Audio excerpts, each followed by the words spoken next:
It was an ordinary Tuesday morning when Mrs. Harding's kindergarten class got an exciting surprise.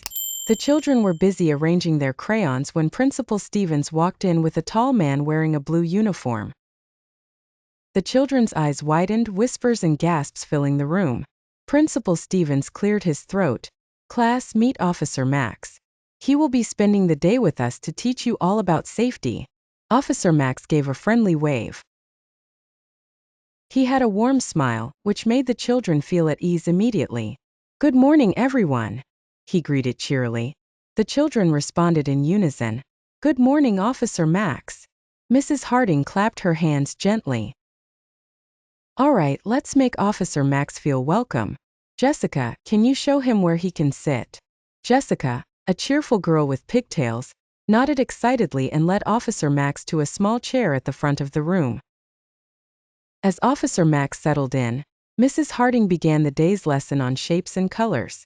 Officer Max watched attentively, occasionally nodding approvingly at the children's answers.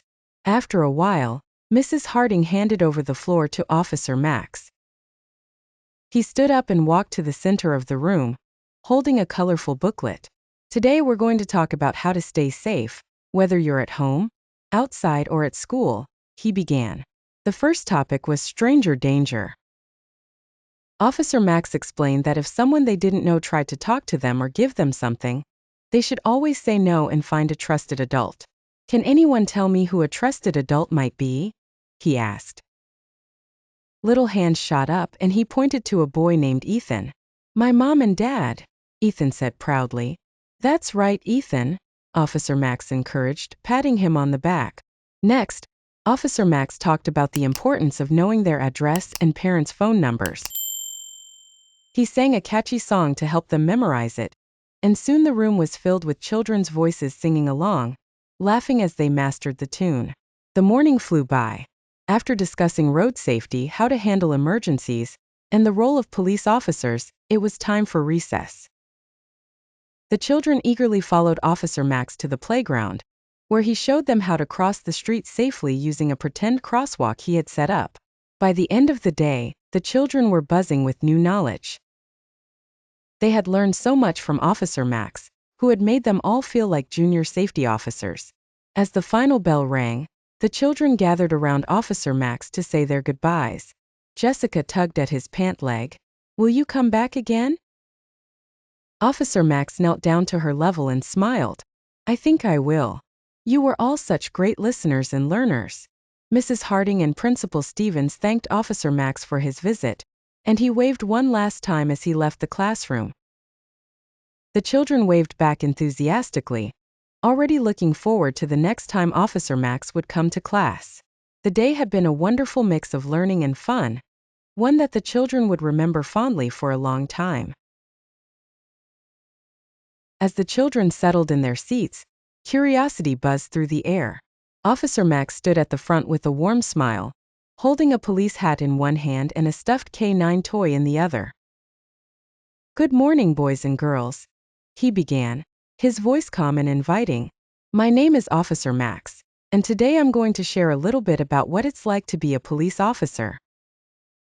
The children listened intently, eyes wide with wonder. Timmy, a curious boy with a head full of questions, couldn't contain himself any longer.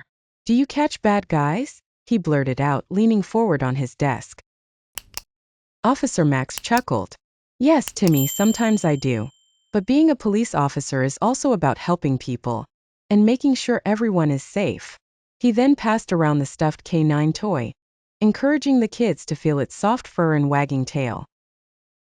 "This is Boomer, my K9 partner," he explained. "Boomer helps me find people who are lost, and sometimes even looks for clues when we don't know what happened." Sarah, a shy yet observant girl, raised her hand. "Can Boomer really find lost people?" she asked. "Yes, he can," Officer Max replied, his tone sincere. "And he's very good at it too. Once, Boomer helped us find a little boy who had wandered into the woods and couldn't find his way back.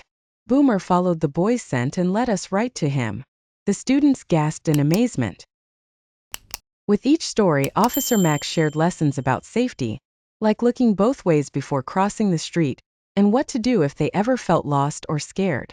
He even let them try on his police hat, which felt heavy but important. As the hour came to a close, Officer Max gathered the children in a circle. "I want to leave you with one important thing," he said, looking at each child in turn.